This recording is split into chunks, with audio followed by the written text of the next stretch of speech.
Good morning, everyone. Welcome to Unurbanist Assembly 2022. My name is Jordan Giles. I'll be you guys' host for this conference. Pronouns are she, her. And a little bit of introduction about myself. I am a writer, a rapper, singer, creative director. My name is Jordan Giles. I'll be you guys' host for this conference. Pronouns are she, her. And a little bit of introduction about myself. I am a writer, a rapper, singer, creative director. My name is Jordan Giles. I'll be you guys' host for this conference. Pronouns are she, her. And a little bit of introduction about myself. I am a writer, and when I am not focused on just creating in a creative space, I focus more on spiritual work in my community, through healing the Black diaspora. So it's a great time, and I'm really excited to be here with you all and sharing this space with you all. So right now we are going to transition into our libations, and our libations will be facilitated by Miss Mira D. A little background about Miss Mira D. She is the founder of Whole Personal Wellness and brings experience as a holistic coach, healer, nurturer, and spiritualist. Mira has spent most of her life involved in the healing world, coaching clients and practicing the metaphysical arts.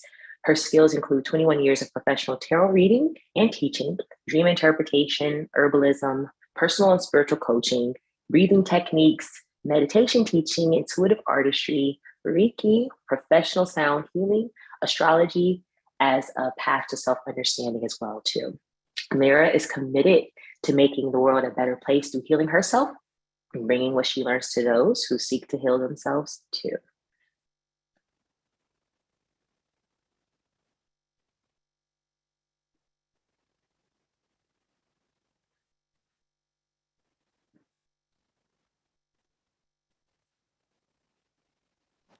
All right, good morning. Can you hear me? Good morning, Mira. How are you? I'm doing well. Thank you so much, Jordan, for that beautiful introduction. Absolutely. I really appreciate that. My name is Mira D, and my pronouns are she, her. And today we are going to do a little bit of focus on libations. So I'm not sure how much you all know about libations, but they have been alive in our community very much. So if you've ever seen somebody tip a 40 to somebody's memory or pour out a drink for somebody, that is in honor of our ancestors and honors of the people who've come before us to pave the path of who we are now.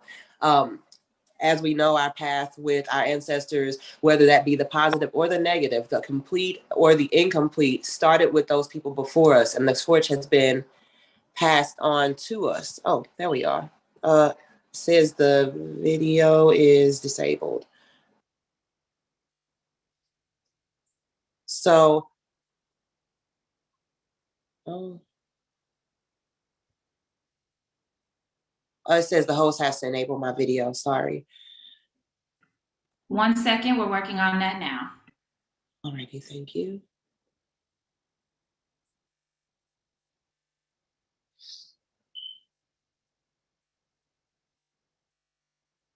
Thank you all for your patience as well.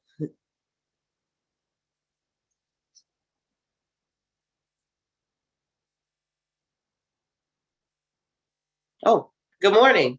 I can see myself now. All right, y'all. So hello, here I am, face to face with y'all, Mira D.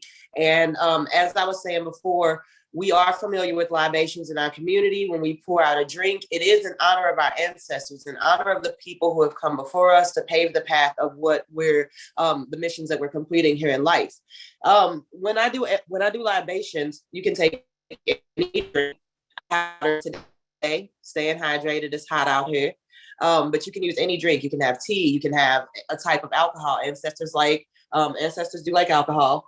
And so what I like to do is pour it into a plant or something that is living so that it continue to grow, so that it can continue to grow and continue to flourish. So if you all have a drink with you right now, I would like for you to take it into your hands and set some intentions with your ancestors. What is it that you need guidance on the most right now? What doors do you want to open up? What honorings and things do you want to remember from the people who've come before you? Remembering too that the ancestors are not something that's outside of you. The ancestors are literally in your blood. And so if you turn that attention inward and focus on the parts of yourself that came from each and every one of these people before you, you can go ahead and set some intentions down. So at this moment, I'll give you an opportunity, about a minute, to really set some intentions and prayers with those ancestors for what it is you're bringing into your life, things that you want to understand about yourself, and just honoring them as well for what they've done for you to get to this point.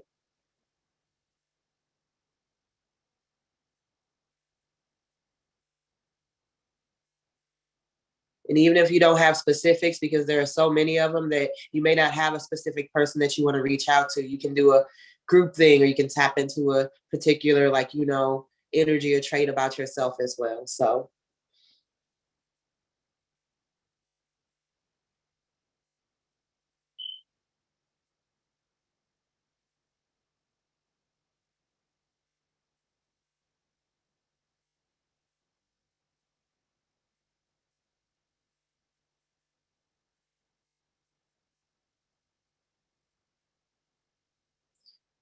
All right. If you don't have anything living near you, you can just tip out a little bit, just a little bit outside, or, tip out a little bit. If you only have a sink near you, you can tip out a little bit there too. So in honor of our ancestors, we're going to pour out a little bit of a drink, and we're going to drink the rest of whatever it is. So go ahead now and pour in honor of your ancestors. And then you'll take a drink yourself, connecting the inner and the outer worlds, the experience of both. And reminding yourself of the connection that you have to your ancestors. They're right inside of us, y'all.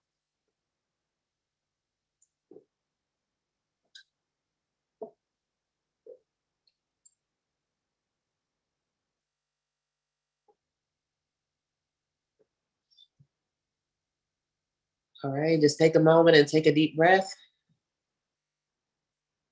Just allow yourself to be present to who you are right now in this moment.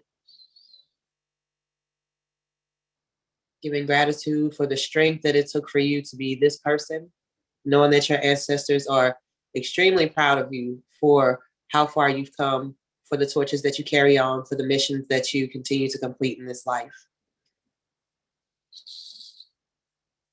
All right. And so thank you all for participating in these libations. And I'll turn this back over to Jordan. Thank you so much.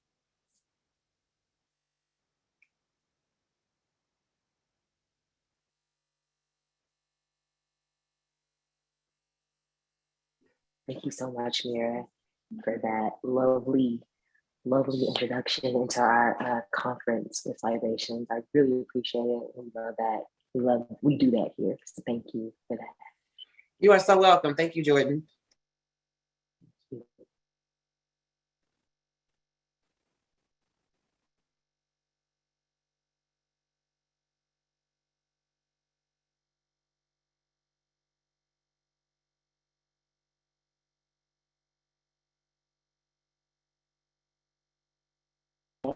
And now we are going to go ahead and segue into our next person, transition to our next person, which we will be transitioning to our Decarcerating Youthhood series. And the keynote address.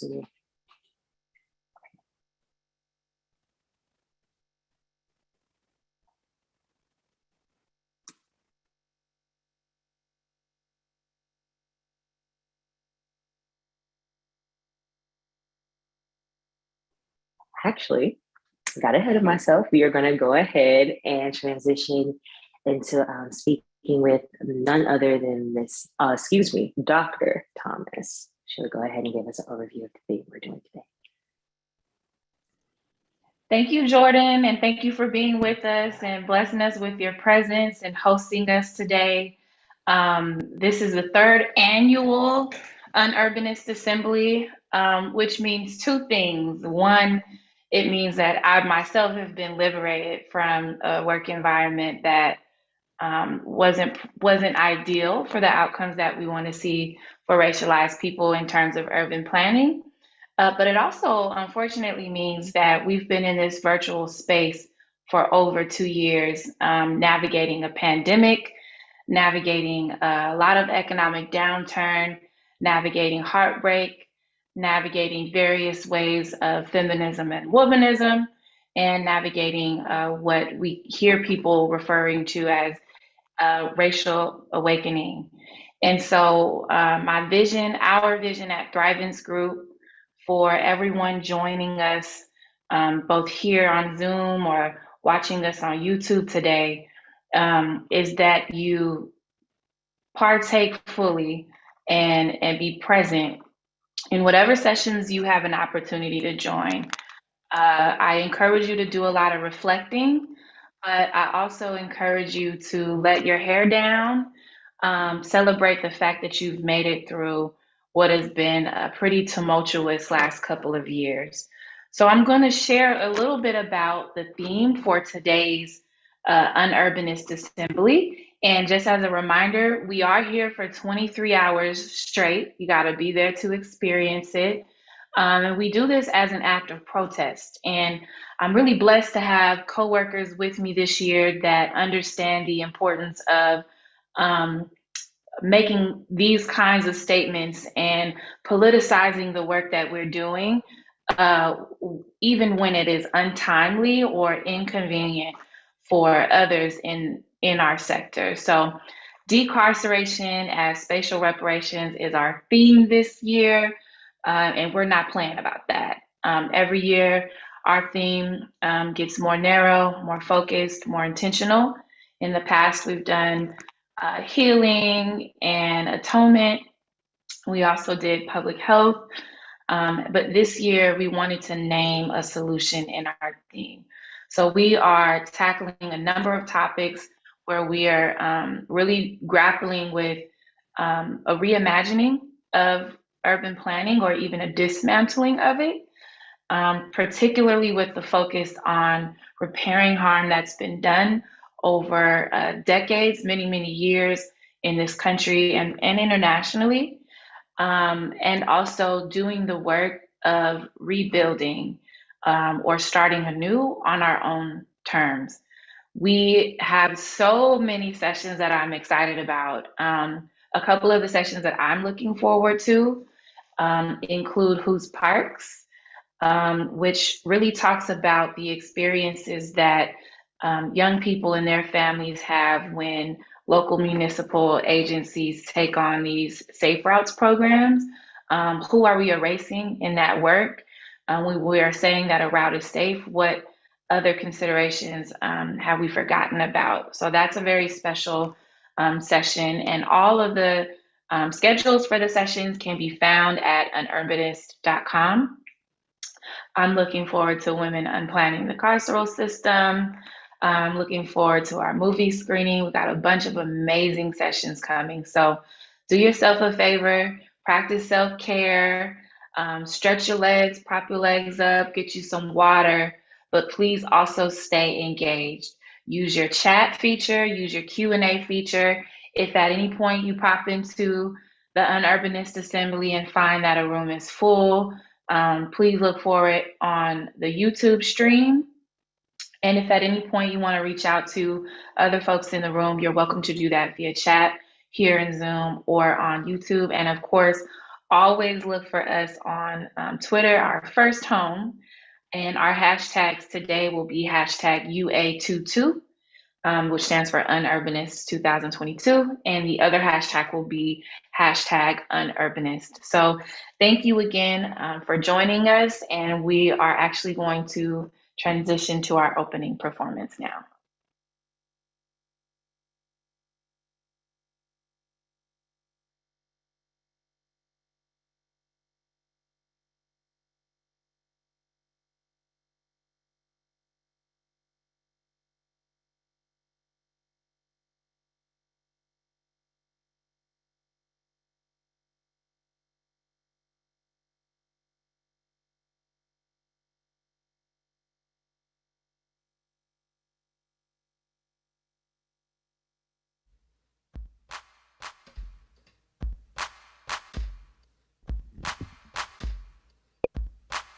Lost and worried and so confused, wanting to do good deeds.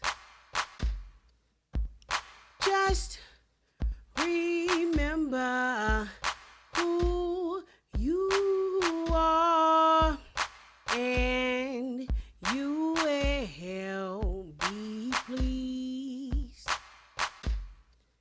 Do good for all mankind, but please keep yourself in mind. Oh, oh, oh, oh, oh, oh, oh, oh, yes, this world can weigh you down if you don't take heed.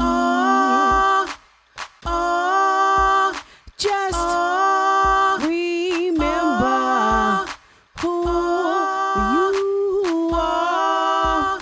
All will be remedied. Do what you've been assigned, but please don't be so blind. Woo! Oh, oh, oh, oh, oh, oh, oh, oh, oh, oh,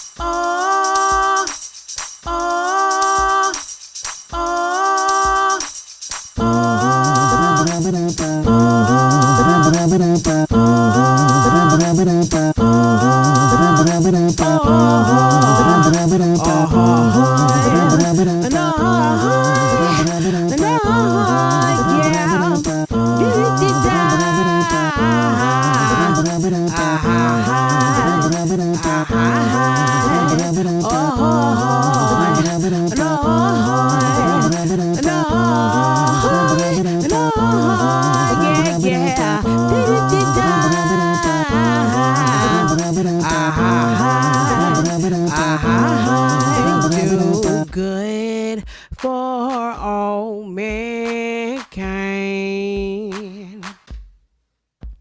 but please don't be so blind, so blind, so blind, so blind, so blind.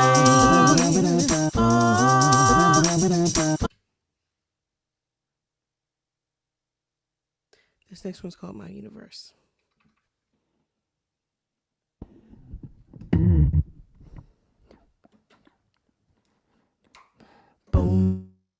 boom, boom, boom, boom, boom, boom, boom, boom, boom, boom, boom,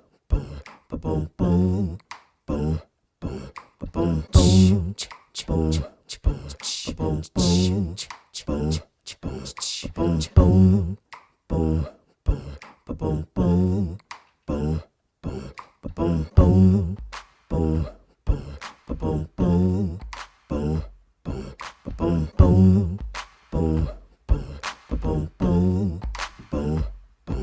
boom, boom, with the world in the palm of my hand.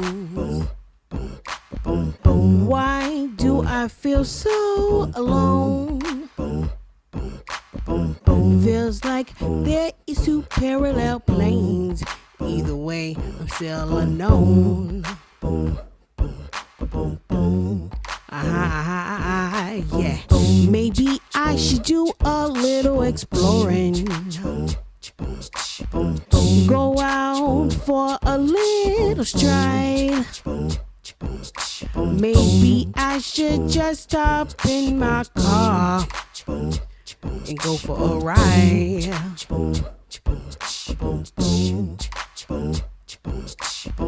Whatever happened to real interaction, the satisfaction of making one another smile and laugh, even love? Why can't we get that back? Yeah.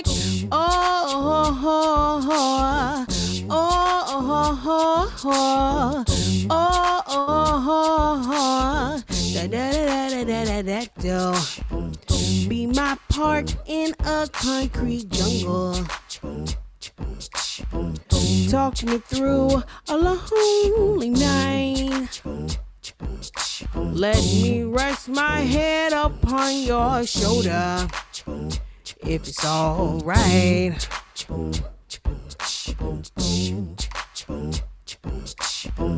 Don't you want a sweet memory? A smell, a kiss, a smell, a hug, the sight of one's eyes staring back into yours. Oh, can't you feel the love? Oh, oh, oh, oh, oh, oh,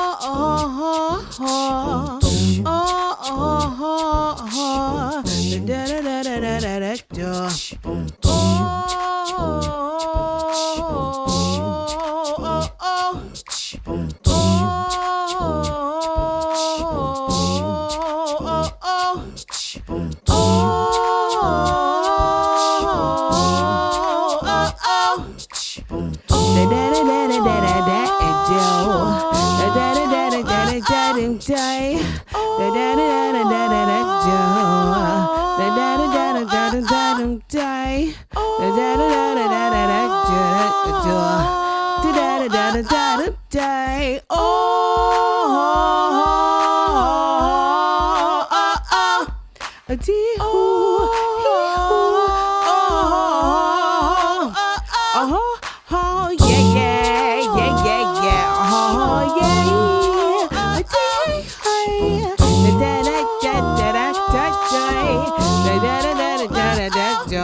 Hey everyone, what's good? My name is Ebony Dumas, pronouns she, her, and I'm a senior neighborhood planner with the DC Office of Planning, joining you today to transition into our Decarcerating Youthhood series. The keynote address will be given by Miranda Sheffield. Miranda Sheffield, she, her, is a dedicated person to social justice, advocacy, resistance, and collective movement. For over a decade, Miranda has served youth experiencing foster care by leading interactive trainings on reproductive and sexual health to connect pregnant and parenting youth directly to quality information about healthcare. Sheffield's passion is addressing economic justice in service of cultivating thriving Black and Brown communities. As an international scholar, Sheffield earned her master's degree in human rights law from SOAS University of London. Her research focuses on law, race, and colonialism, exploring the rich history of resistance by Maroons and fugitive enslaved peoples throughout the African diaspora. When not working, Sheffield loves spending time with her daughter and taking care of her plant babies. After this keynote session, we will have the following two breakout sessions. There will be Rosedale, Where Are They Now? This session will be facilitated by Obo Reed, and the next one, Whose Parks, a breakout session facilitated by Maria Sippen. You can find session descriptions on the unurbanist.com website. And remember to use the hashtag UA22 hashtag as you reflect on these sessions. We will now transition to the keynote address. Thank you and enjoy.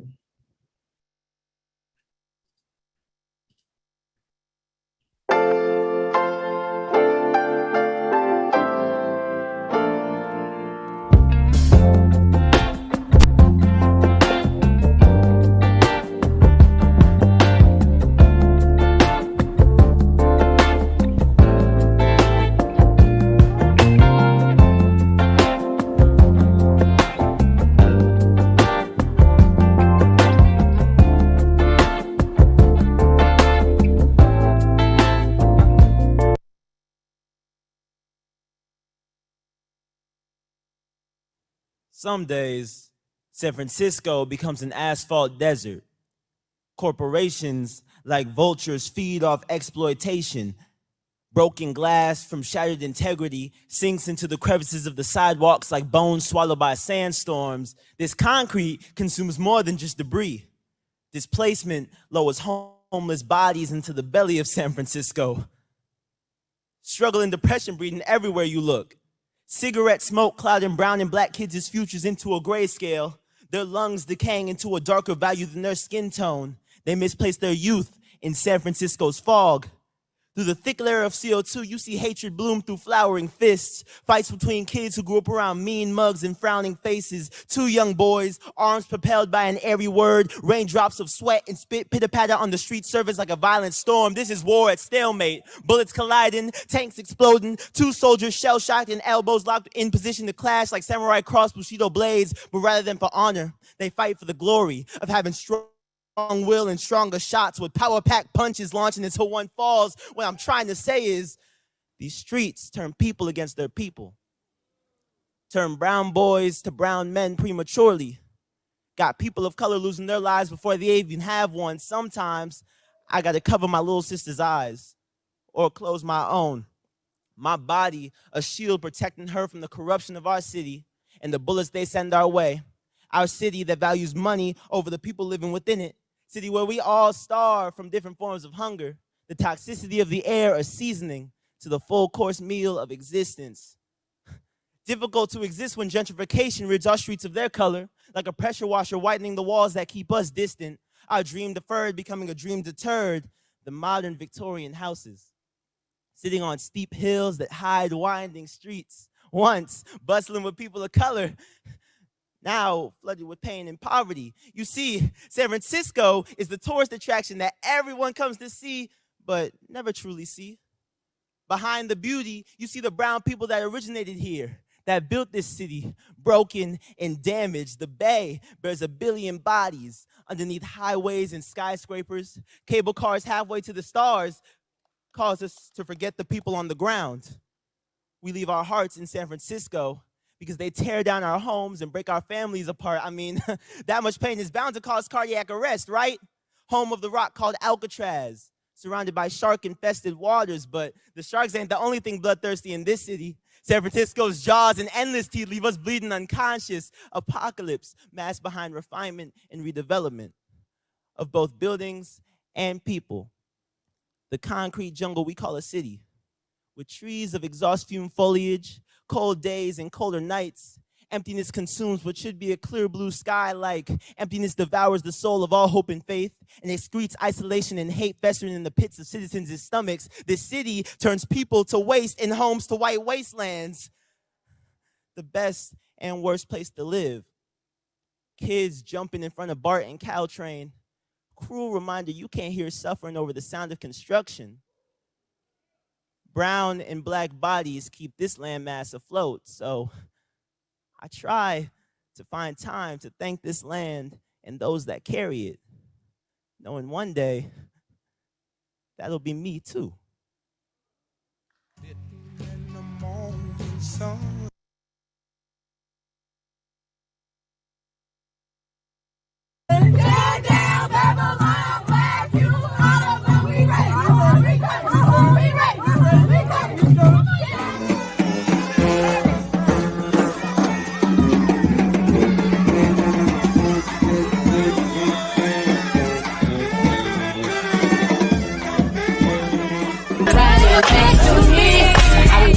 What was on God's mind the day that he made you?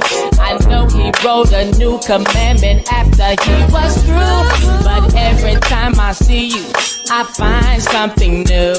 But I just gotta have you. I really want you.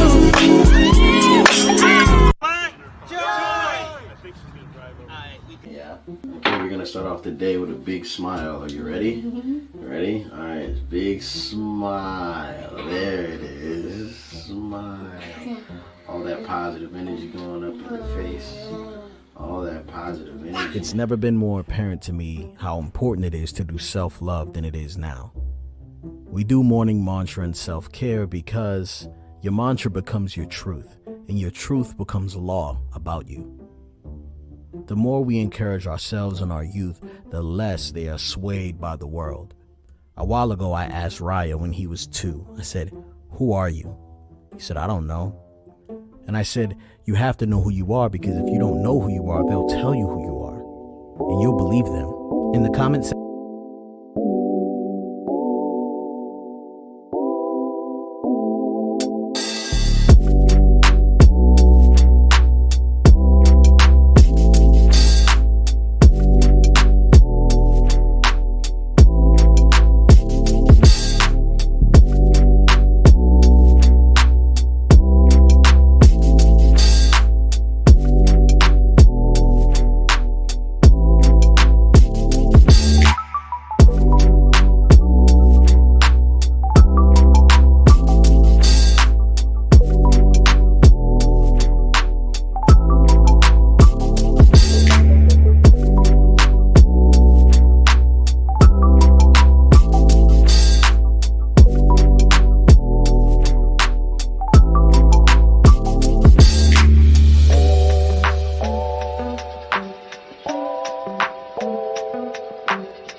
Good morning, everyone. My lighting, just want to make sure it's okay. Oh, that's much better. Good morning. That was a really very amazing video that we were just able to see. I've been enjoying myself so far at the 3rd annual Unurbanist. Again, my name is Miranda Sheffield. I currently am a mama. I like to consider myself a hood international scholar in the ways of how I engage with the work that I like to get into. And my pronouns are she, her, hers. And I currently work with the National Center for Youth Law located in Oakland, California, but it's a national organization. And I'm so excited to be here with all of y'all. Before I get into what I'm speaking about, I would like to extend a huge warm thank you to Thrivance Group for inviting me to be on this call. It's pretty amazing and also heart-wrenching to know how this was birthed, but I think it's shows the labor of love that is being instilled in these spaces by making sure that we continue this Unurbanist event that has been going on. And I would like to also give Dr. Thomas a huge thank you for being willing to use your imagination and also being willing to cultivate a space where folks who are involved in urban planning, architecture, and all of these spaces to center us and to be bold about that, to be unapologetic about bringing all of these wonderful people together. It's so beautiful to be able to see how much this has grown and how much it's going to continue to grow to create more spaces for joy, more spaces for resistance, and more spaces for liberation. So I give thanks for this. I am looking forward to all the things that will be coming through this day, and I hope y'all will be able to take something away from this discussion that we're going to have this morning. So to start us off, I want to spend some time. One of the things, like this title, as we said, is about decarcerating youthhood. For me, something that's extremely important when talking about these different topics is to always find ways to center ourselves in this discussion. And one of those things I like to do is use storytelling as a way to engage around this particular topic, and also talk about Sankofa. In the chat, if y'all know what Sankofa is, make sure to, give some joy around that. But Sankofa is a principle that talks about in order to go ahead, you must first look back. And this morning, I want to use some of that and how I'm going to be talking about decarcerating youthhood. I have spent, as shared in my bio, at least the last 10 years or so working with young folks who have been involved mostly in foster care. And these young folks have been young folks that have mostly come out of Los Angeles County, a lot of Black and Brown youth, young pregnant and parenting teens, young folks that have been, caught up with the commercially sexually exploited youth. I have also had the opportunity of working with youth who are still remaining in foster care past the age of 18. And I tell you this, these young folks that I've had the opportunity of working with have immensely provided me so much guidance and knowledge about ways that we as practitioners, as advocates, need to redefine how we engage in this work and how we think about this work. And I want to talk a little bit about that. But to start us off,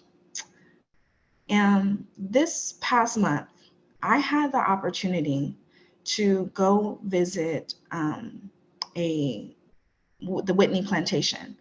If you've been to the Whitney Plantation, make sure to say something in the chat, because because we have a webinar, I'm not able to see faces. But if you've been there, if you've heard about it, let me know if that's something you've heard about.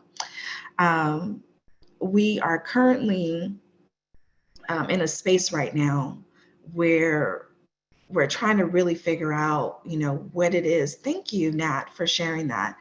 We're trying to figure out, what it is that we want as a people and what it is direction we want to go.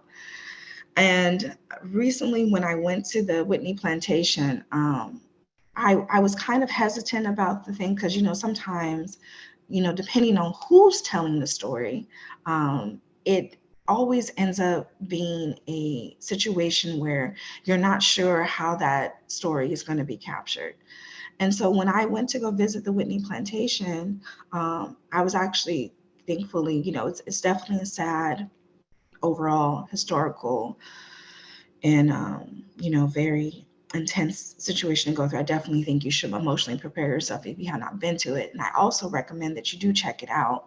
It's located right outside of New Orleans, in Louisiana, between New Orleans and Baton Rouge. And when I went to go on this visit, there were a lot of things that stood out.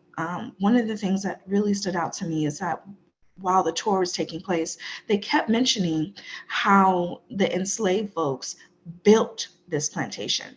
And not only did they mention the architecture and how this architecture was used as a space for cooking, as a space for making sure to tend to the children that the slave owner had, and all of these things. But the space that was cultivated was literally built off the hands of enslaved folks.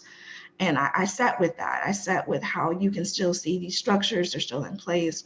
And what does that mean when we're thinking about the young folks who occupied this space?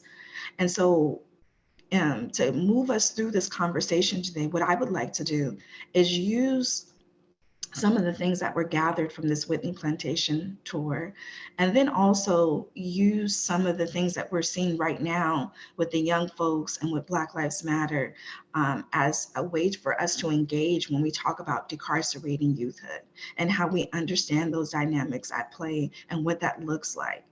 And while I was going through this plantation, you saw a lot of different things taking place.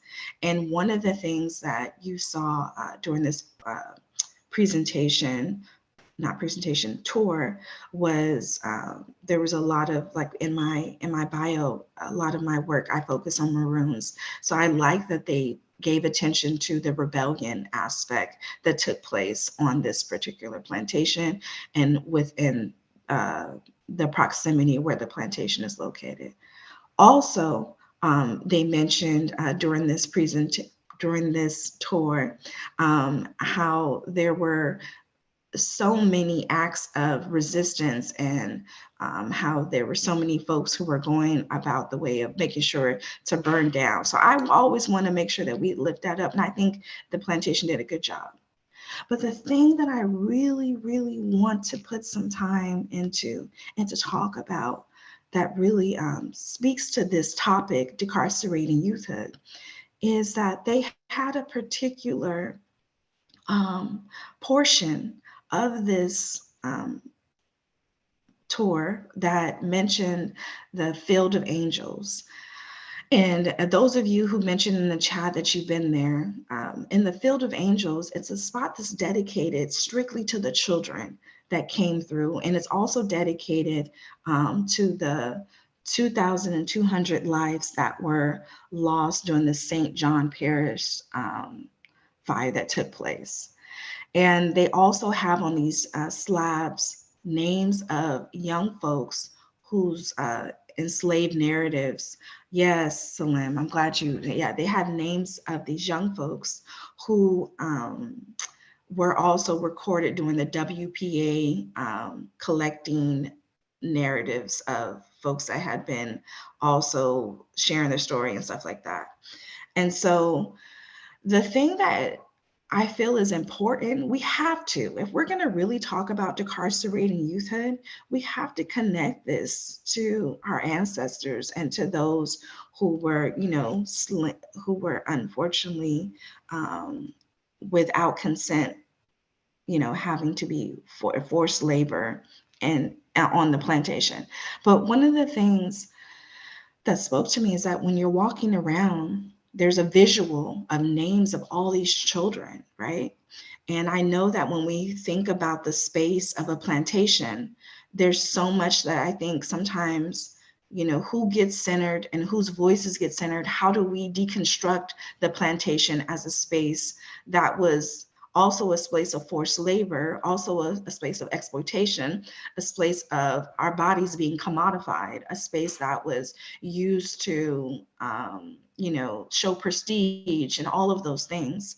I think one of the things that we really must focus on is like, how do we center some of these voices of these young folks that we don't always get to hear? What did youthhood, even if it was small, even if it was minor, what did it look like when we are understanding the plantation and how it was situated? How did these young folks find, even if it was just a small way, to cultivate their joy, to cultivate, spaces for them to play?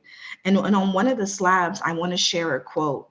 Um, the young person's name was Josephine Hamilton, who was recorded with the WPA slave narrative.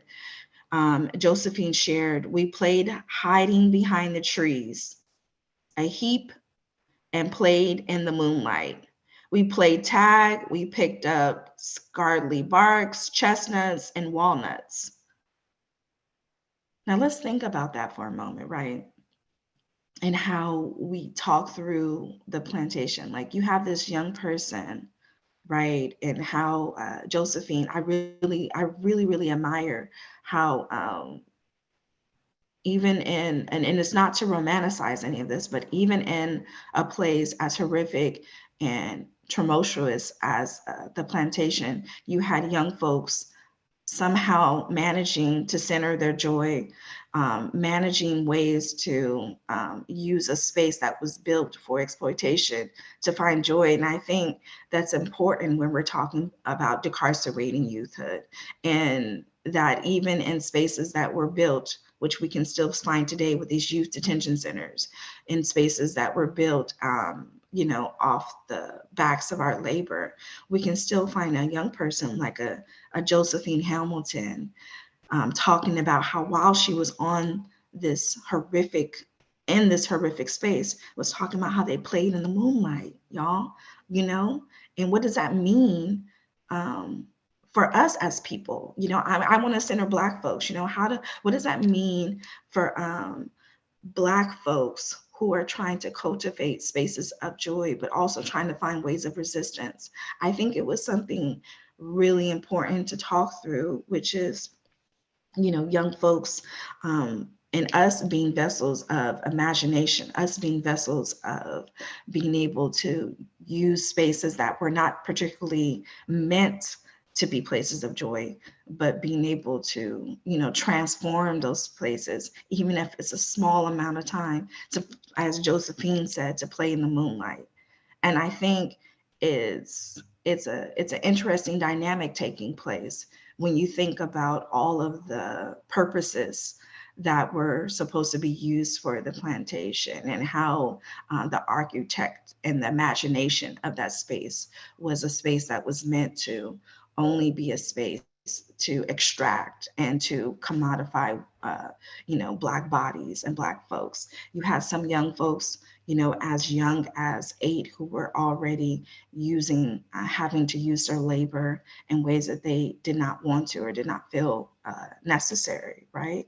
But still were being very, determined to do joy. And I think, to me, when I was on this plantation, y'all, I felt that this was really crucial, sometimes an overlooked aspect about the power that a lot of young folks have with their self-determination, and a lot of power that we sometimes forget that young folks have to really name the ways that they want to see their communities, they want to see their spaces put together. And I think that's something that, as we move through this,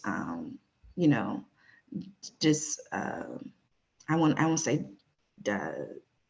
not just decarcerating, but also dismantling of how we go about doing the work when it comes to urban planning and reconfiguring how we engage in this area. It's important for us to look at the historical ways of spaces that were built, and how we center those voices of folks who don't always get to be named. And so, Josephine, thank you so much for leaving these words for us to sit with.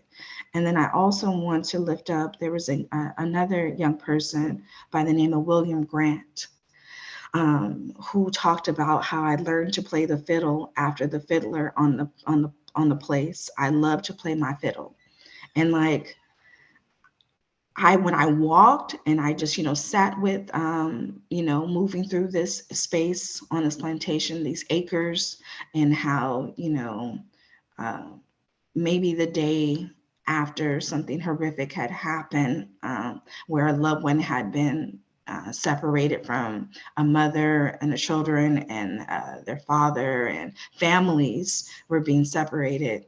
Somehow, this William Grant was talking about, you know, I wanted to make sure to use this space to play my music, to learn how to learn something, to learn a skill, to learn something that would help me as we're on this plantation. So I think it's extremely important to make sure that as we're talking through this portion, that decarcerating youthhood is not just right now, the present. It's very much so directly connected, to the legacy of our enslaved folks. It's directly connected to how young folks have had to force themselves to find spaces to create joy, to cultivate what it means to not always feel like their labor was being used against them. And so for me, I think that there's a lot to be taken away from the architecture of how a space like a plantation was set up, but I think it's also just as meaningful for us to find ways to deconstruct that, to center the folks who actually occupied that space, which are folks, the young folks that I just mentioned, like Josephine and William. And again, I really encourage y'all to take the time to look at that and to really sit with that. The next thing I would love for us to move through is, and how this connects to this is, a lot of our young folks who have experienced this moment that we have been through. I want to say even before Mike Brown, but a lot of them have experienced their own different challenges of having to find ways to really exist, to not be seen as a target on these different streets in these different communities. And one of the things that I think is that it's good to point out is, just like we just talked about these young folks who are in these spaces trying to figure out what it is that they really wanted to do to cultivate joyous as their own resistance and their own way of saying, you know what, even in the face of the things that we as young folks may have to go through in a space that wasn't meant to be intended for joy, they cultivated it. And I think we have to center this as much as possible, right? Um, the other part is, I want to name Jordan Davis. I want to name Tamir Rice. I want to name Ayanna Taylor. I want to name Trayvon Martin. I want to name Mike Brown. I want to, invite them into the space with us this morning when we're talking about decarcerating youth kid, because a lot of these young folks, their lives were taken away from us too early. And I like to, when engaging with this and talking through this, it's important that we know that a lot of these young folks were really having to, either walking, Tamir Rice being in an actual a place like a park that was meant to be a place for joy and for fun and for, movement of body and stuff. A lot of these spaces that these young folks found are a place where they were where rest was supposed to take place, inside of their homes and stuff, were killed and murdered too early. And um, when I'm thinking of decarcerating youth, I think about them and I think about the spaces that they found themselves in, even moments before they were killed and murdered by the hands of the police. And I think, as we're thinking through this, we need to also remind ourselves that there were young folks who witnessed and saw the death and murdering of their saw the death and murdering of their family members, or saw the death and murdering of of someone that they loved. And I also want to lift up, I don't know if many of y'all know about this, but Philando Castillo, in that car, when situation took place, there was a young girl who was sitting in the back seat. And I think I've never seen the video, and I don't think I ever will, but I know the audio of that time, when she was sitting in the back seat, and she was, um, with her mom and with her mom's boyfriend, Philando, and she saw her mom, screaming and everything, and this baby wanted to, in all the ways, to you know, comfort her mother by saying, mommy, it's going to be all right. And what does that mean when we're trying to think through the ways of how youthhood is so much stolen by the witness of these things, witnessing how these things have taken place and what that looks like, and how we move through that part and that discussion of stuff, because it's not just the very act, it's all the consequences that have taking place within that, and those things. And in Mark Lamont's Hill's book, from Ferguson to Palestine, he talks about how not just the murder of Michael Brown was indicative of our system of oppressions, and also indicative of how our different things were set up. It also talked about how, like, the actual city of Ferguson was how it was set up, the municipality of the city, the exploitation of the city was set up in a way where Black folks were really never going to be able to really get a hand up on themselves. And how we talk about that and understand that as a way of young folks, and being able to navigate spaces for them to have a future without harm, a future without pain. I think in Mark Lamont's Hill's book, he talks about how, these folks were being given unnecessary fines and fees, by the police department and things of that nature. And also how they didn't have access to, healthy and clean things to be able to move through.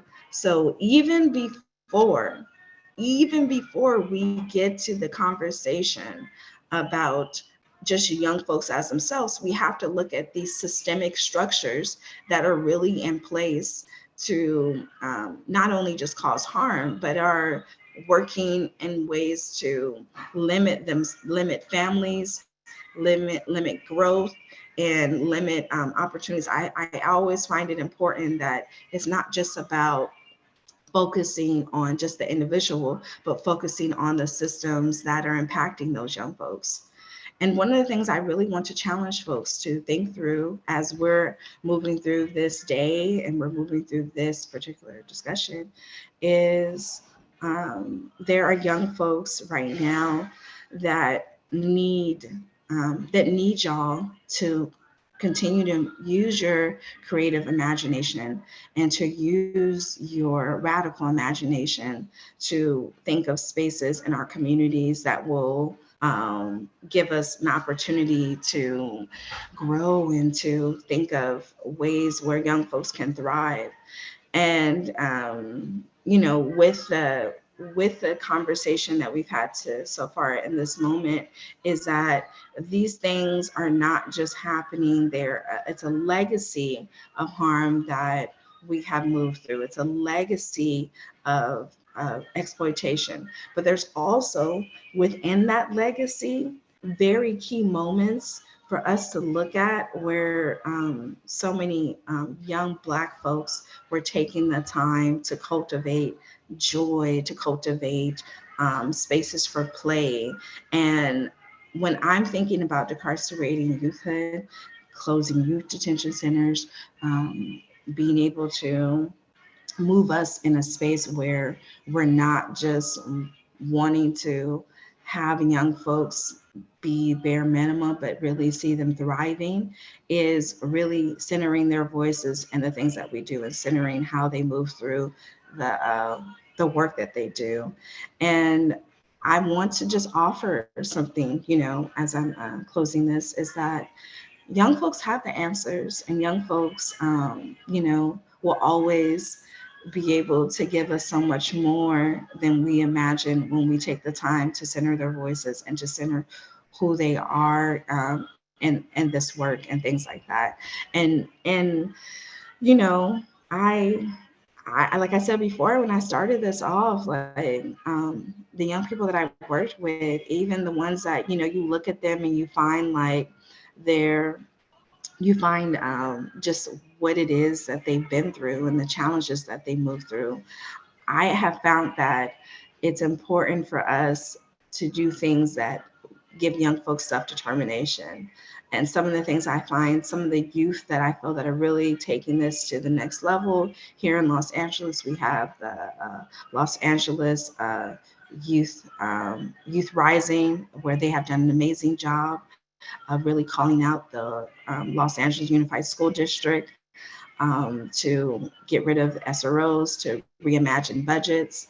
I think that when we're thinking of young folks doing this work, we really also need to think about, how they are, um, how they need spaces to even reimagine budgets and stuff like that. And I offer, in the work of urban planning, it's just as important for us to do youth participatory, budgeting, for us to have youth assemblies in these spaces when we're trying to create things, and then also for us to have spaces for young folks to really use their Black futures and use their own, creative spaces to name those things. I think the Black Futures lends us a really great opportunity to name, the ways that we want to be able to go forward and things.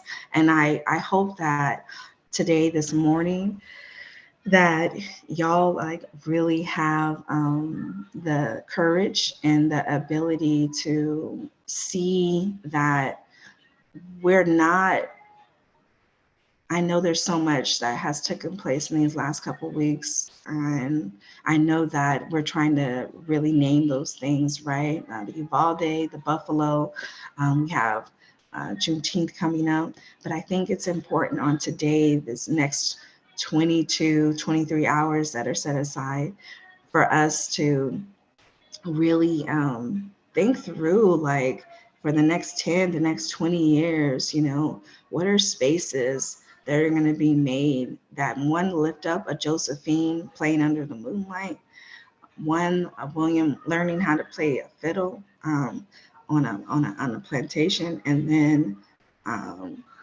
a person like Jordan Davis, who was in a gas station listening to music. How can we, y'all who do this amazing work of cultivating spaces, help to, be a way of resistance, and a really great way to keeping folks, really, in a lot of ways, a lot of work that y'all are doing are really also helping keeping people alive, and what that looks like.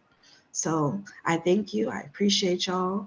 I have, some moments and times for questions if folks would like to talk, and things like that. But I'm thankful to be here today. Again, thank you so much, Dr. Thomas, for inviting me to be in this space. Thank you, folks, for giving us the opportunity to be in a community with y'all. And I'm definitely looking forward to hearing more about all the great, ideas and things that will come out of this space. Thank you so much.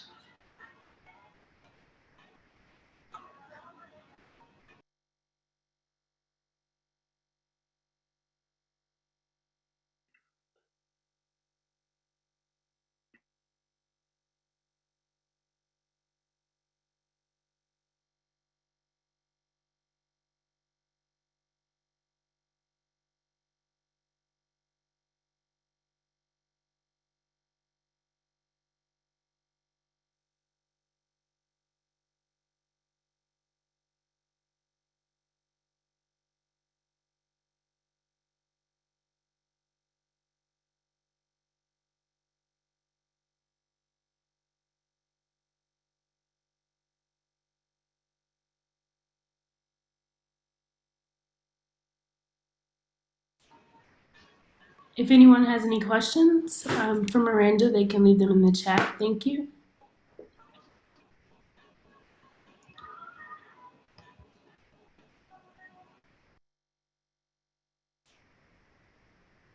If you have questions, if you have any feedback that you would like to provide, and how you yourself and thinking about decarcerating youthhood and what that looks like and feels like to you, we welcome that in this conversation as well, and how we understand that to be a way for us to talk through those things. I would, welcome y'all to share that and to talk through that as something that we can engage in, because I know that there's so many folks who are trying to talk through that and stuff. So if you would like to, share that this morning, please feel free to. I thank y'all for the comments that you have put so far in the chat around this as well.